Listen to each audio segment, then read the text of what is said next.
Emirates Team New Zealand on port entry. They were allowed in at 2 minutes and 10 seconds to go. They come in falling and they look great on these beautiful conditions on the Waitemata Harbour. You saw Rangitoto in the foreground as we see Luna Rossa, Prada Pirelli come into the pre-start. And now the tactics, now the mind games begin, gentlemen. Yeah, the defender against the challenger of record right out of the blocks. Nathan, fortunately, we saw great timing there. We've had some struggles here the last couple days in some of the practice racing, but I think they've worked a bunch of the bugs out, and I think we see some real racing today, some real hard racing. Yeah, that was a bang-on entry for both teams, and what I find really interesting is that the starting box isn't massive, so these guys aren't really sailing full speed like what we saw in Bermuda in the pre-starts there.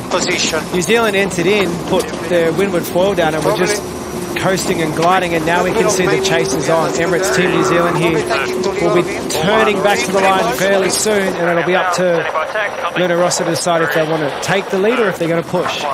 It'll be fascinating to see how much these boats really do interact. One of the skippers talked about preserving the assets. Well, my guess is you get competitive sailors like this out here, and all of a sudden the boats just happen to come together a little bit quicker. Already straight into it here, aren't we? It's very close overlap. It looks like to me Luna Rossa in the controlling position here to Lewis. And just as I say that, Emirates Team New Zealand roll over the bow, but I think both boats are a little bit early for this start still. Time and distance. Who's going to push who? The typical cat and mouse game. Just fantastic action right out of the block. So here we go. 3 lanes and the right is open. The entry is written in the Americans Cup storybook. 75 foot foiling monohull in racing like you have never seen before. Let's go racing, everybody. Out of the deck. My rake, my drop. Crossing. Pretty even start. Prada probably a little bit behind, fearing that they were going to be in bad air, in that kind of that wing wash all the way to the first boundary. So they just bail out right away, and pretty soon we're going to see split tacks back and forth. Is this going to be a match race or is this going to be a drag race? All good. I don't think Luna Rossa could have held in that position for too much longer, so right choice there to tack out. And when they come back together, they'll have the starboard tack advantage.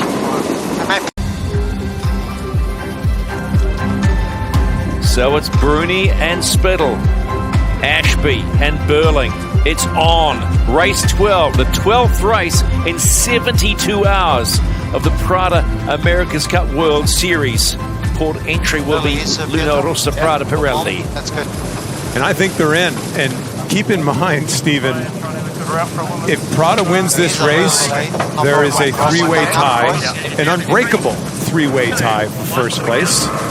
And the seeding for tomorrow is actually pulled out of a hat because there is literally no way to break it. So this is a big race for a lot of reasons.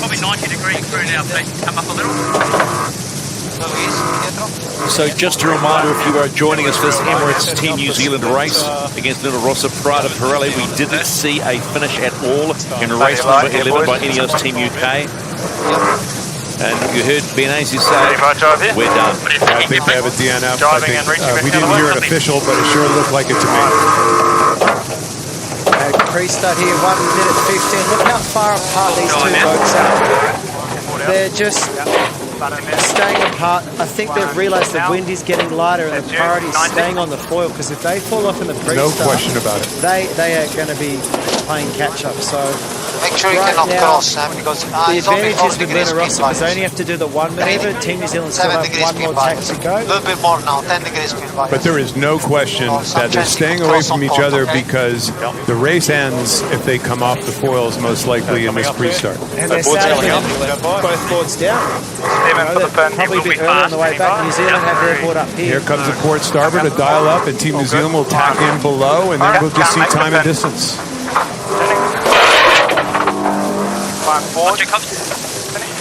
Yours, Andy, man? Yeah. 20 seconds to start of race 12. It will be 6 legs. 6 legs of this course. It was shifted earlier today to more northerly to catch the wind.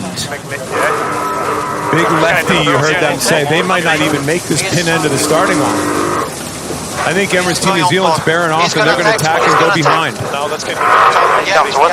Here comes a dial down. Watch this. Jimmy Spithill's going to hunt right at him and not let them tap. Make sure you get up on number 8, winding up here. There he goes. Back up and start the race. 1. Turning. He's tacked as well. So that was so classic. Can I keep saying it? Josh. Peter Burling Call the is not number.